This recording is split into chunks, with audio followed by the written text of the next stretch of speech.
7 দিনের ব্যবধানে আবারও কক্সবাজারের উখিয়ার রোহিঙ্গা ক্যাম্পে ভয়াবহ আগুন লেগেছে।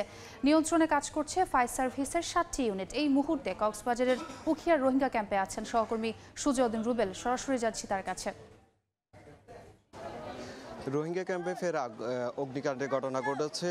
এই 13 নম্বর তাজিমারকোলা ক্যাম্পে 24শে মে আগুন লেগেছিল এবং সেই আগুনে প্রায় 5 শতাধিক স্থাপনা বসতি, রোহিঙ্গাদের যে বসতি রয়েছে সেগুলো সহ বেশ কিছু স্থাপনা পুড়ে ছাই হয়ে গেছিল। এখনও ঠিক 24 তারিখ এক সপ্তাহ না পেরোতেই আবারও সেই ক্যাম্পে আগুন, 13 নম্বর ক্যাম্পে আগুন লেগেছে। এখনো পর্যন্ত 3 ঘন্টা পেরিয়ে গেলেও আগুন নিয়ন্ত্রণে আসেনি। আপনারা দেখতে পাচ্ছেন এখানে যে মানুষের শুধু রোহিঙ্গাদের বসতি নয়, এখানে স্থানীয়দের বসতি ছিল।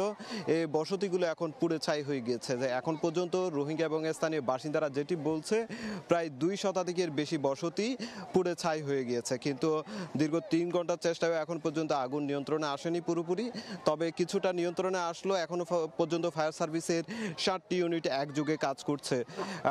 এখনো পর্যন্ত আগুন নিয়ন্ত্রণে আসেনি। তবে কোথা থেকে আগুনের সূত্রপাত সেটিও নিশ্চিত হওয়া যায়নি। আমরা এখন লক্ষ্য করছি যে মানুষের যে ক্ষেত রয়েছে সেই ক্ষেত খামারে রোহিঙ্গারা তাদের আসবাবপত্র নিয়ে ঘর ছেড়ে যে খোলা আকাশের নিচে আশ্রয় নিয়েছে সেই দৃশ্যটি লক্ষ্য করা যাচ্ছে। অনেকেই দৌড়াদৌড়ি করছে, চিৎকার চেঁচামেচি সেগুলো এখনো অনবরত রয়েছে। এখনো পর্যন্ত আগুন নিয়ন্ত্রণে না আসায় অনেকটাই এখানে স্থানীয় বাসিন্দা সহ যারা রোহিঙ্গা ছিল তারা খুব প্রকাশ করছে। তবে ফায়ার সার্ভিস যেটি বলছে, এখানে যেহেতু পাহাড়ি এলাকা, এখানে পানির একটি সংকট রয়েছে।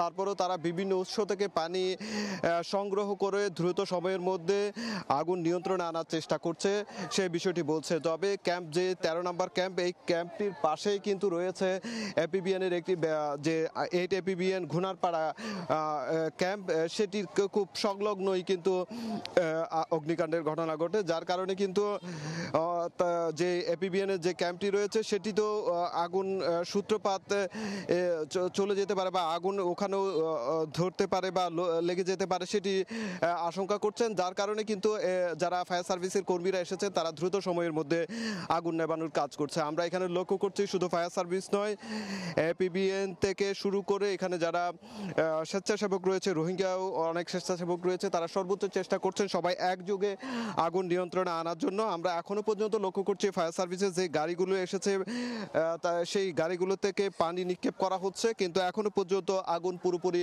নিয়ন্ত্রণে আসেনি। তবে কতজন হতাহত হয়েছে সেই যে বিষয়টি এখনো নিশ্চিত হওয়া যায়নি। তবে যেটি বলছে ফায়ার সার্ভিস, তারা 7টি ইউনিট একযোগে কাজ করছে এবং দ্রুত সময়ের মধ্যে তারা আগুন নেভানোর চেষ্টা করছেন। তো এই ছিল আমার কাছে তাজিমারকোলা ক্যাম্প থেকে সবশেষ। সরাসরি যুক্ত ছিলাম কক্সবাজারের উখিয়ায়।